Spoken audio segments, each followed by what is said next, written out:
First up, we have Lacey.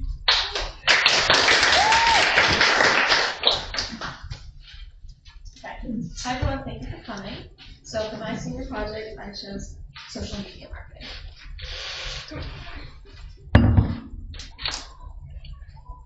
So I chose marketing because I'm majoring in business in college, and there's so many different ways to apply this and for future opportunities within the business field.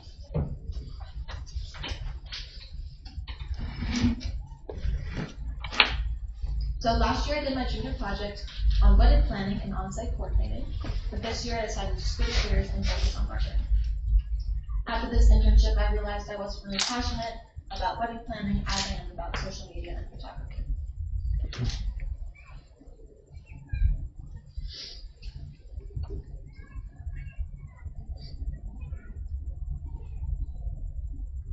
So for my driving question, I chose, how does social media marketing impact the development and success of small businesses?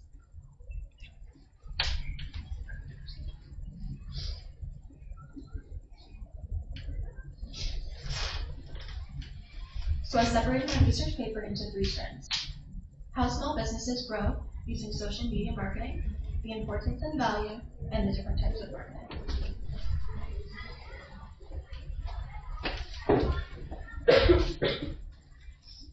In my first strand, I focused on exposure, website traffic, and communication. Exposure is one of the main purposes for marketing, and because of our advanced technology, posting on social media reaches many different audiences, and therefore leads to more brand awareness. Marketing also drives customers to your company website. On social media, there are many features and tools that allow you to put your contact information and website information, so it makes it really easy for consumers to reach your website. It's also a great outlet for communication between owners and consumers. It creates brand loyalty and relationships, and makes others more likely to recommend a brand to another.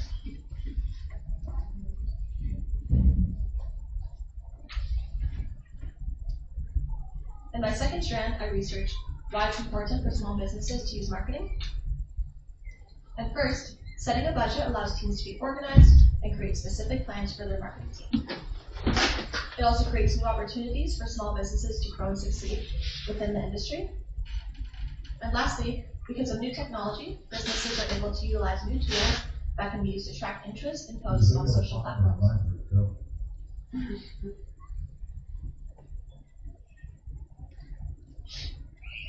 And for my last strand, I researched 3 of the main types of marketing. Content creation, which is producing content that is specific to your target audience. Paid ads, which are ads that companies can buy to increase brand awareness and attract more traffic to their platforms. And influencer marketing, which is when businesses send products to someone who has a high following on social media, and they give their opinion on the product and the brand, which then leads to more brand awareness.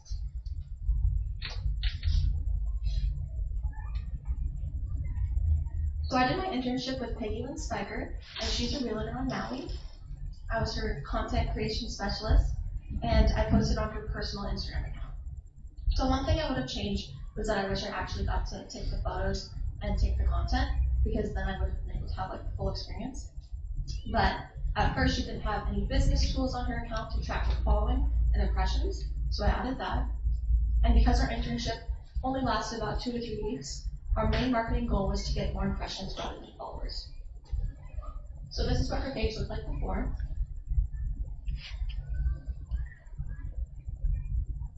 It's not much of a change, but this is the content that she gave me, and we created some reels and posts together.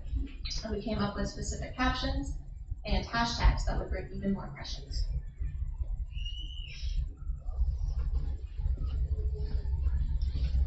So after looking at the post insights, I noticed that most of the impressions were coming from the home page and the hashtags. So on the left, you can see she had about 280 impressions, and most were coming from the home page. So that means that it was being suggested to non-followers as well as followers. In the middle, you can see that she had about 500 accounts reach that post, and about half were non-followers compared to followers. This one, she only had about 160 accounts reaching, but she had 119 non-followers versus 40 followers. So as you can see, the hashtags and the captions were working like we wanted them to. I also tracked the accounts that came across her page over the span of the internship. After a few days, she had about 884, and it went up to 1.1K, 1.2K,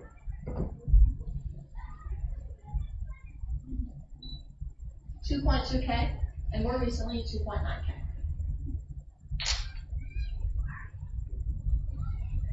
So here are some more stats that show her follower growth and impressions based on my postings. So she had about a 6,000% increase in content interactions. And she also had about a 3,000% increase in reel interactions. Reels are videos, by the way.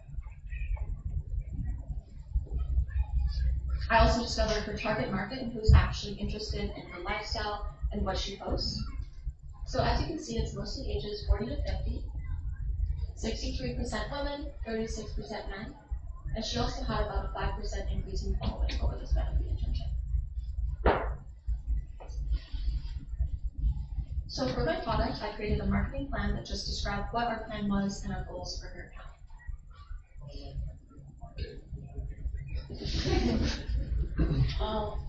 Because you signed in on the other one. That's all right, okay. So basically what it said was, there was an executive summary, and it just summarizes what content we used, which was mostly lifestyle, like sunsets, obviously her dogs, as you can see. And I created like edits of her videos that she sent of her homes. I also have a target market, which is mostly first-time home buyers moving to Hawaii with their families. Also her marketing objectives, and just her stats as well I put in, and also I put a chart. Maybe I can add it at the end. But for my future plans, I'll be attending the University of Miami, majoring in marketing. Thank you.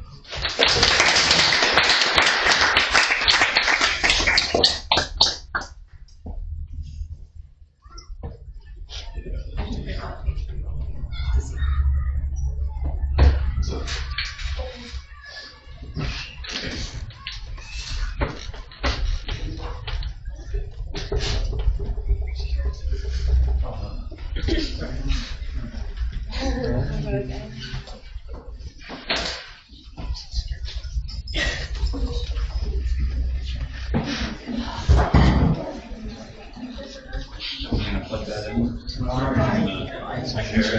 Yeah. What do you want? You want the notes on the screen?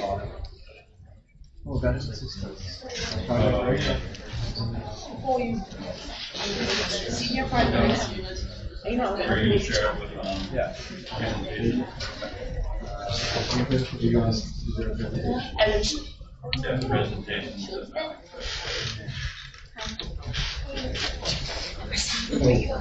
you happy that you can get water? Presentation.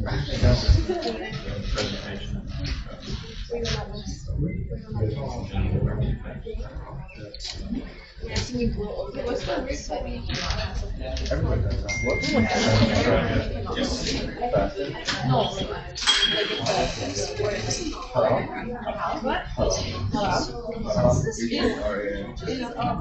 Caffeine. This what?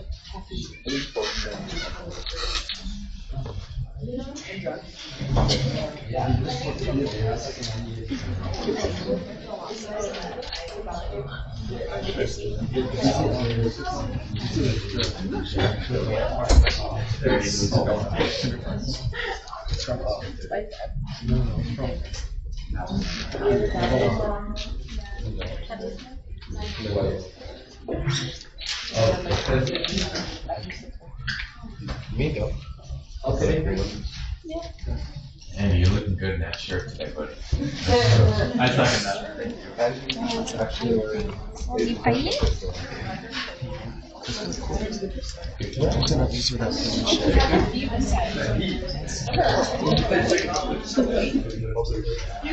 Oh, yeah.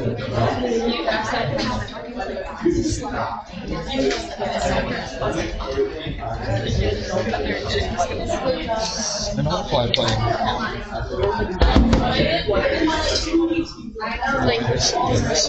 All the way. Not land claim? Ready? Prazer.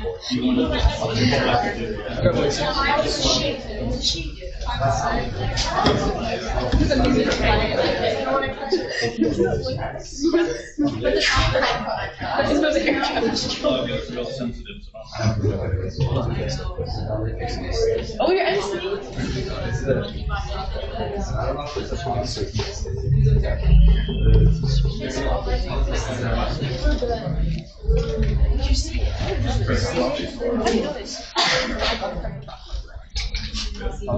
She just overused. All right, whoever, ladies and gentlemen.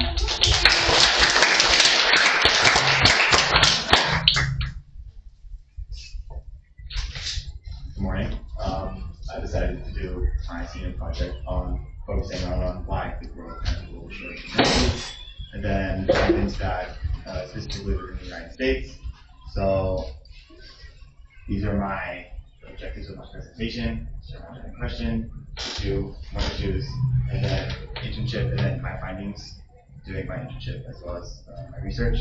So 13 billion, that's how many global health professionals, medical workers were missing post coronavirus pandemic. Basically, why this number is so interesting is because I'll get into why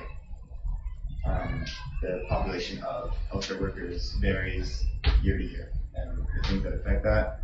Last year, I did a presentation on more the mental health and cognitive brain development of online cyber lifestyles that as kids live and how that affects us. But this year I wanted to do something that I can pursue in my future, so I decided to go more into a standard route of healthcare. So my driving question was, what factors contribute to the current shortages of nurses and physicians in the 21st century? So pretty straightforward. What are those factors? So my three strands, if you want to call it that. So entry to programs, outbreak trauma, then the burnout. So how burnout and outbreak trauma causes people to leave, and then population pyramid, and then the fact that America as a whole is we have an aging population. I'll get into what that means basically. So entry, basically, the problem is that in America, education is very expensive, and because of that, nursing programs are no longer profitable, or even you can't break even by running a nursing program. So that's one of the reasons that many public institutions of tertiary education in the United States are cutting their programs, or they're basically very selective, those that are still offering it. So because of that, it's very hard to gain entry to some of these programs, and yeah, so the programs themselves are very hard, so even if you're into the program, it doesn't ensure you pass, basically. So outbreak, trauma, and burnout, pretty straightforward. So when things like SARS, coronavirus, H1N1, all those things, Ebola. So when these things come through a community, they cause a lot of, I was going to say, trauma, and you know, as mentioned, there are every time a disease like that comes into a community, there's a mass exodus of healthcare workers that leave the community. They'll go into re-education or retire early. So that's very standard. A lot of the time, people who are in medical professions diversify their wealth, so they'll then rely on things like property or stocks and stuff like that. So aging population. This is my favorite one because I love like macroeconomics and how basically population. So basically, this population pyramid. If you're in human geo, you'd know what a population pyramid was. So it's obviously this one looks like a pyramid. This is Rwanda, prospering country in Africa. This is the United States. So as you can see, it has kind of a cylindrical shape instead of a pyramid. So it's called population pyramid. Think about it this way: the bottom numbers represent the people within the populace. So America is maybe not declining, but holding its population, where countries like Rwanda. So basically what I'm trying to get at is that old people or elderly people require extensive health. Like they're always in and out of the hospital, they're always getting their necessary services that they need. So basically, when we have a similar rate, the ratio of youth who are still able and capable of holding these medical positions are gonna not be able to sustain the elderly people that regularly need these services provided by hospitals and clinics. So as you can see, America, you know, there are many economists that have brought this attention. Because the United States, or just the global population is known for overpopulation, but money and realistic day-to-day transactions like this are going to be really hurt if we don't change something about the way we run our economy. So I don't want to get too into politics, but many countries in the world have universal or tax-paid healthcare and education. So most of these overlap, and coincidence, most of them are developed countries. So if you think about it, tax-paid healthcare means that if you break your arm, you're going to get your arm fixed, and you're not going to get crippling debt that will affect you, or you're not going to need to pay like life-changing expenses for brain surgeries. It's just an example. So Australia, New Zealand, United States, Western Europe, a lot of these countries overlap, and because of that, it allows for, so when you have tax-paid education, people are more inclined to pursue medical professions versus, because health in America really, as it is today, it's a business. There's a saying that healthcare is a human right. That's eye of the beholder, you can decide that. But basically because of that, I'm trying to say that, take it as you will. Should the United States have tax-paid healthcare? That's up for interpretation. So, yes, this is back when I had beautiful hair, but so I did an internship at Town Hall, and it was just a local internship that I got to deal with, surprisingly mostly tourists.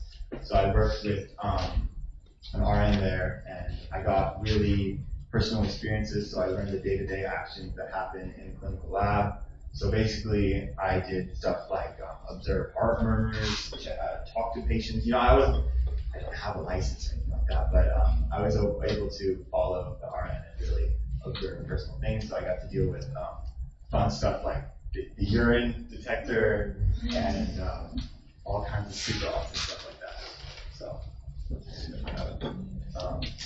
basically, my findings that in the United States, we have a severe deficit of workers to populace. So basically, if the United States and the world, especially the United States, stays the way it is, we're going to have a serious problem in the future, and we're going to suffer economic collapse or problems like that, which will make the well-being and health of the country, it'll put it at fault. Thank you.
Oh, I saw two.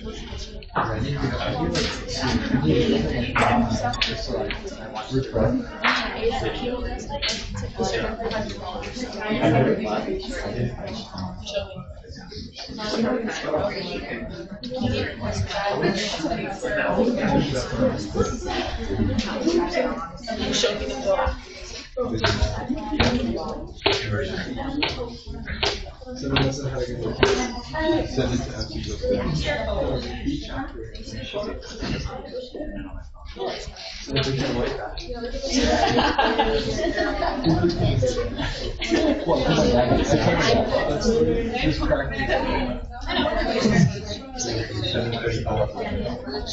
No, literally, that's why I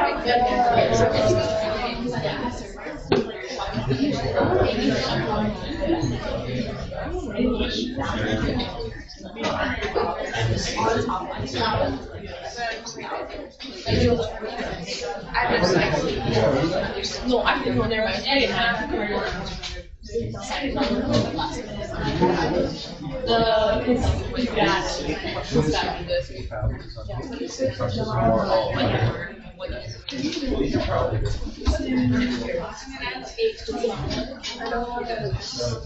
So when you present, you don't know when you present. Did you make your slideshow? No. I'll make it the day before.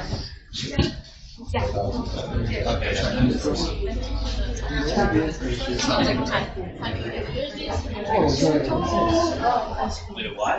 My wife posted Are we gonna?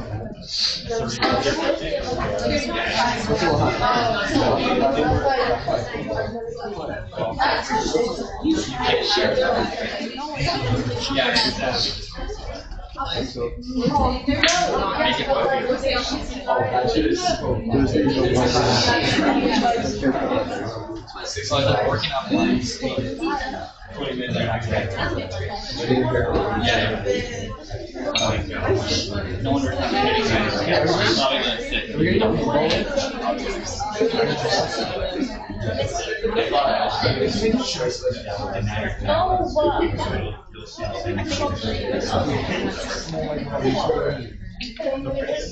Alright, yeah, alright.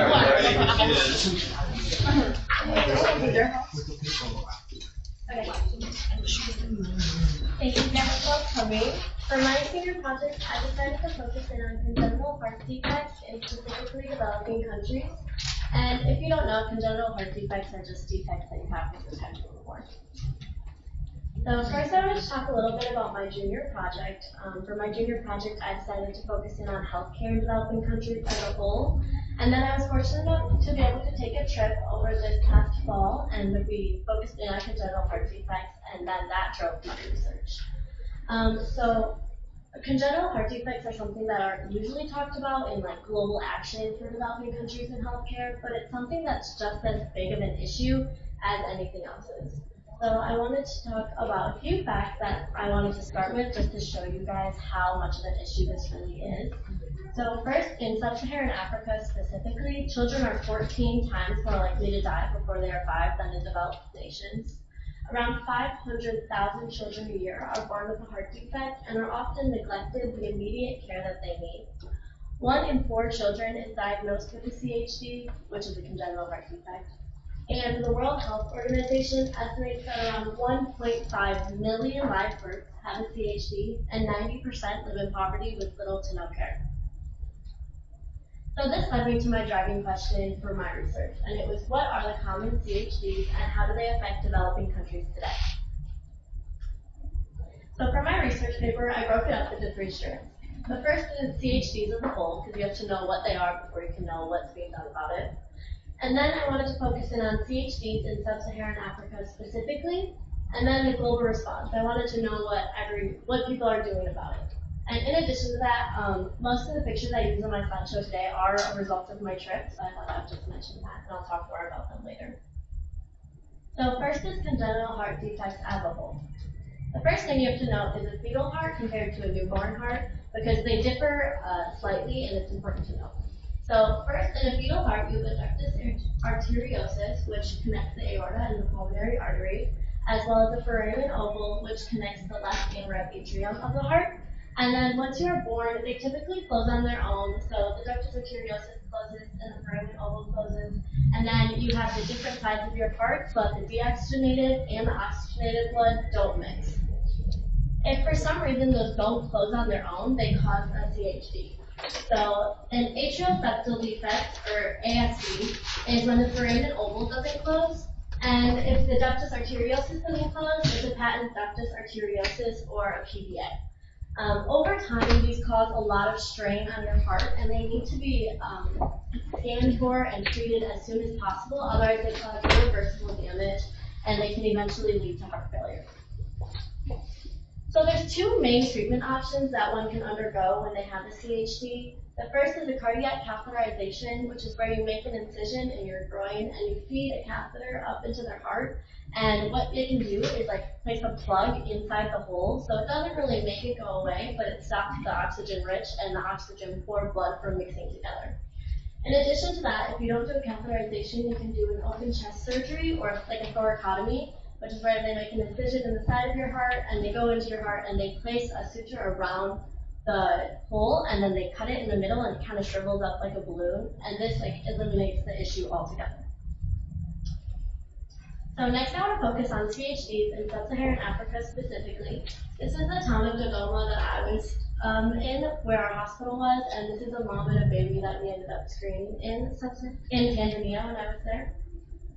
So there's three main key reasons as to why this issue isn't being solved and why so many people are dying from CHD, but it's still not something on the forefront of plans globally.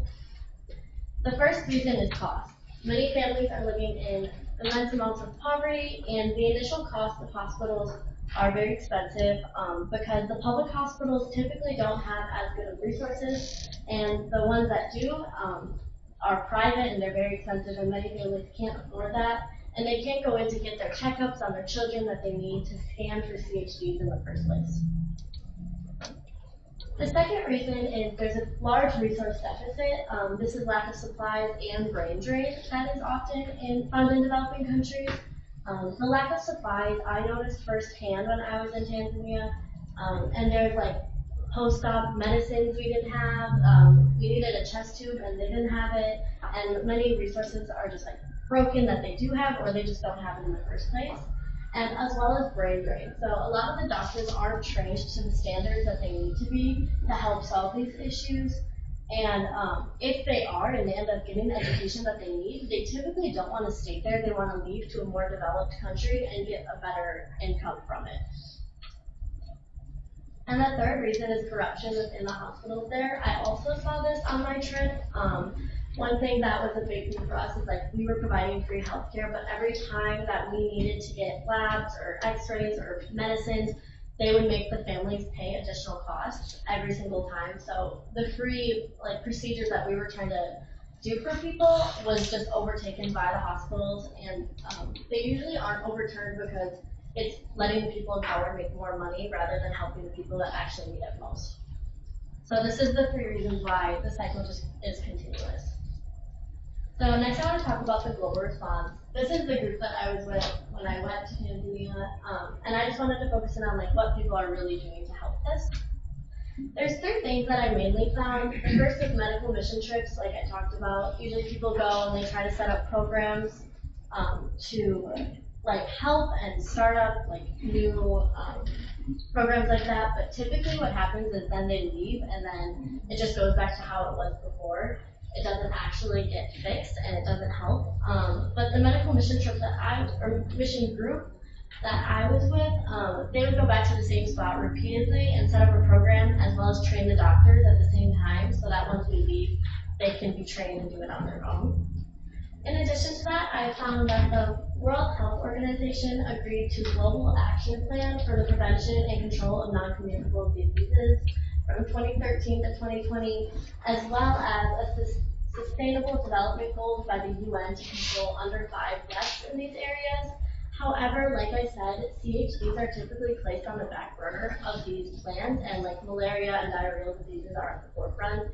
Even though CHDs are what need to be detected as soon as possible and treated, they just aren't really getting the attention that they need.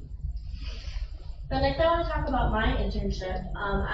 Like I said, I was able to travel this October from Maui to Tanzania. I was in a town called Dodoma. And the hospital we were staying at was Hospital Benjamin Mkapa. And this was some pictures from our trip. This is their ICU. And as you can see, it looks very different from an ICU that you would see in the United States. It's very empty, and like this was the only supply cart we had for everything that we needed. In the ICU, we had to bring like backpacks and backpacks of supplies with us. Everyone had to bring like at least 3 bags with them, full of supplies. As well as you can see here that the OR is very full. This is because, like I said, the surgeons and the doctors that we had there were training the medical staff that they had, so that once we left, it didn't just like return back to how it was before. And also, like people like me that was there, I was able to go in and watch the procedures being done. So on the left side here, you can see that's a thoracotomy. You can see the incision being made in the chest, and that just is one of the procedures we were doing, and I was able to watch. And in addition to that, we provided all free screenings for children. And then we also did cardiac catheterizations, and then, like I said about lack of supplies, we actually had this one girl, I'll go to the next slide. This is Elizabeth, and she had a PDA, and she needed a cardiac catheterization, and when we ended up taking her into the cath lab and starting the procedure, the machine broke on our very first day that we were there, so we ended up having to do only surgery for the rest of the week, which was a lot, but we were able to handle it, and all the kids we operated on healed successfully, and they're all better now. So that's a good thing. I thought I would know. But so, like, that's just another type of like supplies. And then after thoracotomies, they're a very painful procedure to heal from. And the only medicine that they had post-op was Tylenol. So the kids were on drip Tylenol for their IVs, and they weren't able to like heal with like the right amounts of like painkillers. But as you all know, I'm not a surgeon just yet, so I wasn't able to actually like help in the procedures. So the main thing that I did there was take on the role of childlike. So I kind of helped the kids just make them feel like more at home and less scared, just because it's a very scary time. You know, there's a large language barrier because most of the kids and the parents only spoke Swahili, so it was very hard to try and get close with the kids and stuff like that, but I was still able to do so. Like I said, that's Elizabeth. Me and her ended up getting really close. This is her again on the bottom picture after her thoracotomy that she had. And then I also just like we colored, did face paint, and then I would just talk with the families and try and help them just feel less nervous. But it was a really interesting and like amazing experience to be able to see this type of healthcare firsthand. And I would totally recommend it for anyone. It was super life-changing to just see and to help with these children. And I was also taught how to take vitals and like pre-op procedures through the nurses, and yeah. So for my product and my future plans, I am hoping to go to Papua New Guinea this summer on another medical mission trip with the same group. And for my future, I'm also attending the University of Miami on a pre-medical track, and I hope to one day be able to be a surgeon and travel the world helping with medicine as well. Thank you.